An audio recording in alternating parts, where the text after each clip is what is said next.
7 in all. And today I'm going to be talking all about early elementary math. I'm going to be showing you 5 different curriculums so that you can see for yourself the pros and the cons of each one, the differences between them. Now, this video is really not to promote one curriculum in specific. I don't think that there is one ideal math curriculum, and I'm going to let you in on a secret that you might find a little bit strange. My family very often ends up using at least 2 math curriculums alongside each other with each child. And that does sound weird because most of the advice that you will hear from other people will be, if your child is struggling in math, to dial it back a little bit, don't do as much math, don't do math every day. And we do not follow that advice at all. I've kind of made jokes about it before on the channel. My parents met in engineering school. They are both very good at math, very passionate about it. They enjoy it, and they definitely seek to communicate to all their kids that math is very important. I also have made jokes that I took calculus in high school and then wound up getting a bachelor's of arts degree in college. So even if you as a parent are a math whiz, you won't necessarily turn your children into engineers by default, but you can give them a very solid understanding of math throughout their high school and homeschool years. The other big point I wanted to address before we jump right into the curriculums is something that will really help your math journey with your child. This is just one great fundamental principle to implement, is every single day after your child does math, you need to check their work. If you're just giving your child their math book or teaching your child math and then handing them their worksheet every single day, but you're not on a day-by-day basis checking their work, they might have misunderstood a concept or not be applying a concept for days or weeks at a time, and you won't even know. So then all of that work that they spend on math doing it wrong is just reinforcing the wrong ideas, and it isn't helpful.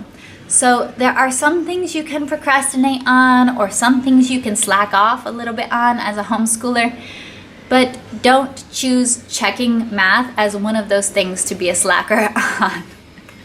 Pick something else. There's other things we can choose, definitely. But checking your child's math and then actively bringing your child back to a problem that they got wrong, asking them what happened here, going back through that problem together with them to make sure that the concept is understood, is what's going to be very helpful in your child's math journey, no matter which curriculum you choose. Okay, enough of that. Let's dive right into the curriculums. The first one I'm going to show you is Abeka Math. Alright, I have tried to mostly grab 3rd grade textbooks for each of these so that you can have the closest comparison possible. Now, so this is Arithmetic 3 from Abeka. And when you look inside, you will see probably what is very recognizable as a very traditional, also colorful textbook for math. It looks very kind of what you most imagine in a classic math textbook. Now, one thing to notice is there is quite a bit of work on one page. So this is one lesson. It's 2 sides of a lesson. You'll have a front page, which typically introduces a new concept in a little information box there. Has some practice here. And the back page is going to have more review work. It is a lot of repetition and a lot of practice opportunities here. So again, you have your new concept right here, drawing lines to 1/2 inch. You'll need a ruler for that. Now, if you buy the teacher's guides, especially the homeschool teacher's guides for Abeka, you will see that there's quite a few different activities they can suggest, or kind of a whole script for the teacher, things to write down on the board, whatever board you may have, whiteboard or chalkboard. I will say that our family doesn't use the teacher's manuals. At one point we did own them, but we haven't owned them for many years, I don't think. We have found that it's very easy to just take this new topic here, kind of teach through it, talk through it, give some kind of real life examples, and then just move on to the lesson. So I don't feel that the teacher's manuals are very necessary. Typically by 4th grade, I would be getting the teacher's guide, the answer key for that. But you don't necessarily need it for these early years because it's usually pretty easy to just mark the answers correct, give your mind a little bit of practice, remembering your multiplication facts and all that. So this is the examples of what 3rd grade looks like for Abeka. There are a lot of flashcards and manipulatives that can come with the program at all, but they're also, you don't necessarily need to use those if you don't prefer those specific flashcards and those specific manipulatives. The workbook really does stand on its own with some help in teaching from the teacher of how to do this. At these early years, 1st, 2nd, 3rd grade, you would not be expecting the child to be able to read this and teach it to themselves. So it's not going to be totally independent, but it also doesn't need to be super teacher intensive as long as you are confident with just being able to simply explain and kind of walk through a few of these problems with your child. So that is Abeka. There are extra practice problems at the back of the book, and there is also a speed drills and text and test book that comes along with this. So there's a short speed drill, which is supposed to be a timed fact practice that you do every day. It's just a quarter of a page. And then there are tests periodically after you've passed a certain number of lessons. So that's what 3rd grade looks like. And now let's dive into Math-U-See. And this is Math-U-See. So Math-U-See numbers its levels using the letters of the Greek alphabet after primer. So it goes primer, alpha, beta, gamma. So this would roughly be about 3rd grade. But they do purposely not use grades. And they use this system of you're on lesson 1, 2, or 1A, 1B, 1C, 1D, 1E, F, G. I don't think that there's always a G, but they go through 1 for a while, and then they move on to 2. And you are repeating the same type of concept again and again throughout that whole section, throughout that whole 2 sections. So you'll see a lot of similarities between these problems. Usually G is more of a enrichment, something a little bit different, applying that same concept in a different way. Then once you get to 3, once you get to a new number, you're doing something different for a while. But it is very slowly building. Math-U-See is very mastery based, so it can feel a bit repetitive if you have a child who learns very quickly and moves very fast, especially in the early levels. They can get a little bit frustrated with doing pages that seem almost exactly the same again and again and again. And what you should know about Math-U-See is if your child is really solidly getting it by page A or B or C, you don't necessarily have to do every single page within the lesson. You could just move on, especially if you are feeling like, I want to move a little bit faster through this. You don't have to do every single page within 4. You don't have to do every single page within 5.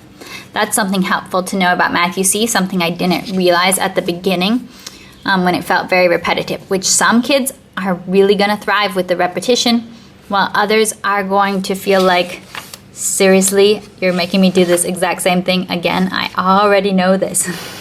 So, Math-U-See also, of course, comes with the very famous Math-U-See block. So I have a 100 block here. They have 10s, 9s, 8s, 7s, all the way down to 1s. They all have their own unique colors. They interlock.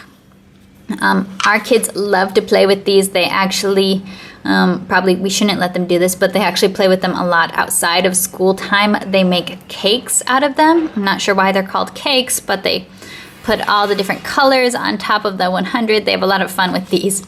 So these are very familiar manipulatives here, very much loved and much used. And there are also teacher's guides and there are test books for Math-U-See as well.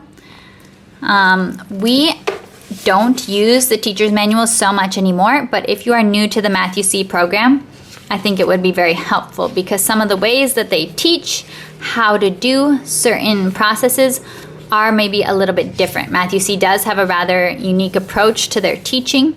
There might be times when you see their approach and you think, I don't want to teach it that way, I'll just teach it the way that makes sense to me, and that's totally fine. Always be using a curriculum in a way that works for you. But Math You See has been around for a very long time. It has been much loved. It is probably one of the curriculums that we've used the most in our 26 years of homeschool. You can tell that the pages aren't colorful at all in the students' books. There is no color. And I would also say that they have fewer problems on a page than Abeka does. So there's not as much of the repetition factor, or there's a lot of repetition, but there's just not as much work to do in a single kind of lesson page. So that's also something to consider. All right, now let's check out The Good and the Beautiful.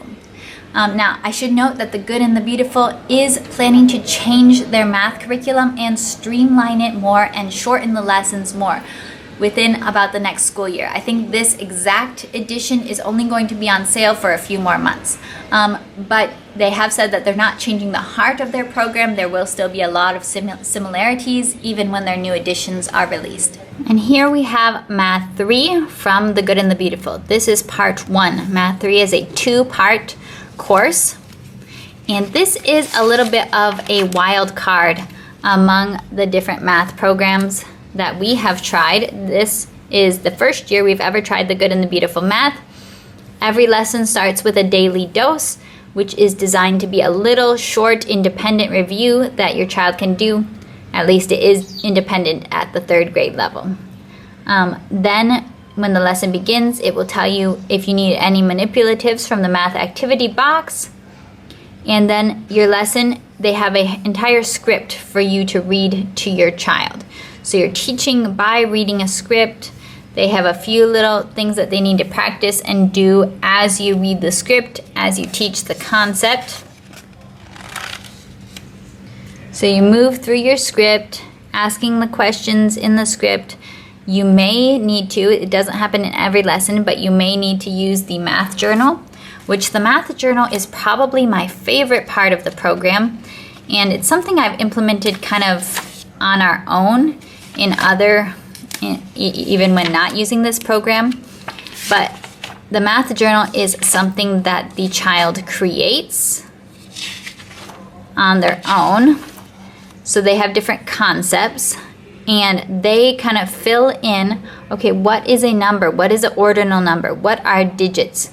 They're instructed to fill in different parts of the math journal. Here's a standard form, expanded form, word form. They have ones about shapes in the back, fractions, shapes, types of polygons, angles. So this is kind of, it ends up becoming a great reference book for kids. Okay, here's different kinds of graphs. You fill out things about multiplication tables, some of the conversions that you need to use. It ends up being a self-created kind of journal reference book that your child can turn back to again and again, and they are getting the experience of building it out throughout the year. So I do really enjoy this part. That's probably my favorite part of the program. But then at the end of each lesson, they are given independent activities, which typically involves one worksheet, which is pretty simple, something like that, and then a bonus activity, which might be a puzzle or a game. There are lots of games, and they have many different colorful pages, lots and lots of different games. They're all played in slightly different ways. So you have a whole instruction guide on how exactly to play this game. You often need dice. You need some little game markers. We got the digital version of the game box, which meant printing and cutting out all the pieces, and I don't recommend that. I think if you live in the same country where you could get this shipped to you, it would make way more sense to buy the actual game box, because I think it's too much work to do the prep. from the digital version, but it worked for us since we couldn't get anything shipped to us. And you do pretty much, the games are very much incorporated into this. I know not everybody does them, but if you have a child who is needing a lot of work on multiplication and not getting it, playing multiplication games is a great strategy. And I do think that the big benefit of The Good and the Beautiful for us this year has been that we've been using it with one child who has really, really struggled with multiplication facts. And Math 3, Part 1 is all about multiplication facts. That is the big deal of Math 3 for this particular book. So there are so many games involving multiplication. There's so much repetition with it again and again. So if you are needing to really buckle down on multiplication and really get that down, this will give you lots and lots of opportunities to work on multiplying. That's what Math 3 is all about in this edition. Now, as I mentioned, The Good and the Beautiful is changing their math. They've said that it won't be like a totally different approach to math, a totally different mindset, but it will be more streamlined, more efficient, which is, I think, a smart move. I think there has been a lot of feedback about how many moving parts or pieces there are to this program. So it'll be interesting to see what they come up with for their new edition. And next, I'll show you Life of Fred. And then there's Life of Fred, which certainly stands in a category all on its own. I have an entire video about the Life of Fred elementary series, so I will share that video with you in a card right now. But to get a little look inside, this is roughly the 3rd grade level of Life of Fred. His elementary series, it doesn't have exact, you should use this book at this grade, but this is roughly about where you would be for 3rd grade level. So you can see some of the contents right here, what's covered. You can see it includes some things that are not really traditional math concepts, such as bacteria, keeping your word, and picking your friends and a spouse. We enjoy Life of Fred a great deal. There's a lot of dry humor in it. Very distinctive little illustration style. It's all about Fred and his doll Kingy and the adventures they have at their university, where Fred is a young math professor. And there is so much teaching of math through life. Each lesson ends with a short little your turn to play section, which then on the back is where the answers are from that your turn to play. Now, the reason that I would not use this as a standalone math curriculum in elementary is because there just isn't a whole lot of drilling and practice, which is intentional. The author didn't want to include endless drilling, but I think most kids do need some of that work with just plain doing your math to really get the facts down. But we enjoy this so much. We typically use this alongside another math program as a read aloud and as a doing this work. Here's some little practice problems that they include. So there is a lot going on. You can tell that the author of this book really had a heart for teaching kids, for a love for math. This is the next book, Honey. So you can just get a look at what this is. Each chapter is very short. If you are starting Life of Fred in 1st grade, you can't really do like a chapter a day or something, or you will progress too quickly through the books, the elementary books. So you could plan on read a chapter a week as part of your routine, 2 chapters a week. You're just going to have to figure out what will work for you and how old your child is. But I would recommend just going ahead and starting with book 1, even if you have a slightly older elementary student, just because it's fun. There are so many concepts being taught that aren't just math. This is a truly enjoyable program. It has been a delightful add to our homeschool routine. And finally, we'll go in a bit of a different direction and talk about teaching textbooks. Now, you will notice, if you're familiar with teaching textbooks at all, that teaching textbooks no longer looks like this. This is old school, man. This is CDs. Teaching textbooks is no longer a CD, but this is a good representation of what it is, which is computer-based math, which is not very teacher intensive on you because your child gets to get on the computer and start working through their lessons. They actually have kind of animated video-ish type of lessons that your child can listen to, and then they can do their problems on the computer. Because of this, their work is checked on the computer. Although, as always, I recommend that as a parent, you should be getting in there, you should be looking at how many problems your child is getting correct and incorrect, and trying to stay up to date with your child's progress. The more hands-on and involved you are as a parent, the more that's going to communicate the value and the importance of math to your child.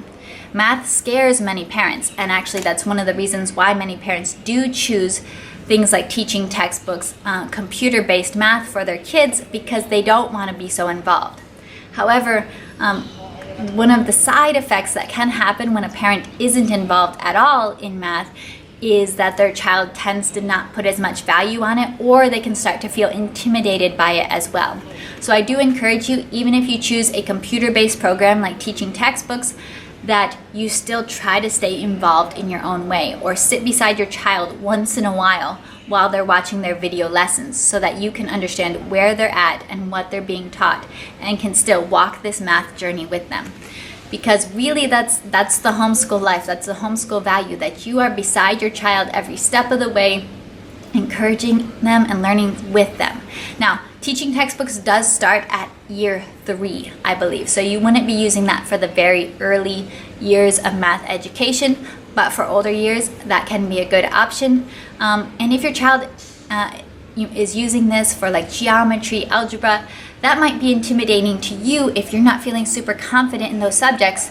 But guess what? It's new to your child too. So you can learn right alongside with them if you take the time to once in a while, sit beside them and do their lessons. So I do encourage you, even if you choose a math program that is not parent intensive on purpose, don't try to be totally hands off with it, because there will only be benefit if you sit beside your child, give some encouragement, show kind of that support, and even if it's more of a cheerleader or a, let's figure this out together because I'm learning too type of role later on in the homeschool, high school math levels, that will benefit your child as well. All right, I hope you found this video helpful. Get your gears turning a little bit, being able to see some of the comparisons behind some of these big names in math that you'll hear of. Thank you so much for watching. If this video was helpful, do give it a thumbs up, and you can subscribe to our channel, 7 in All, for more from our adventurous and creative homeschooling family. Bye!